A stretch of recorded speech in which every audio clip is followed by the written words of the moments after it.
નમસ્કાર, આપ જોઈ રહ્યા છો જેકેએસ ન્યૂઝ ગુજરાતી। રાજકોટ જસદણ તાલુકાના કુંદણી ગામે માતાજીના મઢમાં ચાલતી સરકારી સ્કૂલ।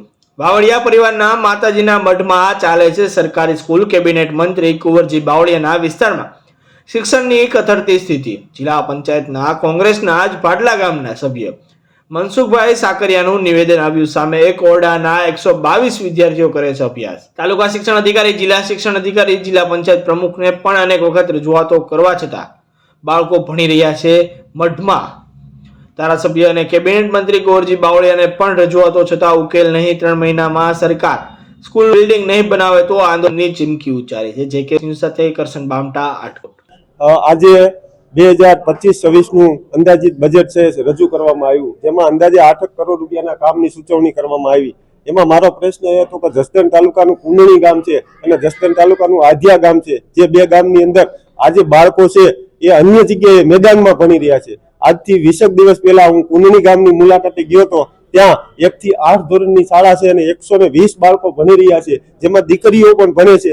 એ દીકરીઓ છે એ વાવડિયા પરિવારના મઢની અંદર એક લોબી છે એટલે કે ઓસરી છે અને એક રૂમની અંદર અંધારાની અંદર ભણી રહ્યા હતા।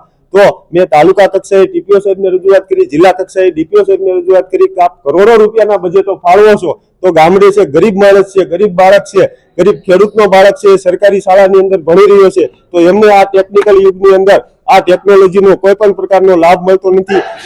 એ તો સામાન્ય હાલો આપણે ન એને ટેકનોલોજી આપી શકીએ તો કાંઈ નહીં, પણ આ સરકાર દ્વારા એક શાળાના રૂમ પણ વ્યવસ્થિત આપવામાં આવતા નથી। તો આ ખૂબ દુઃખની બાબત છે। ગરીબ માણસોના બાળકો છે એના ભવિષ્યમાં ચેડા થઈ રહ્યા છે, એના બાળકો છે અંધકાર તરફ ધકેલાઈ રહ્યા છે અને આ સરકાર છે વિકાસના નામે મોટી મોટી વાતો કરી રહી છે।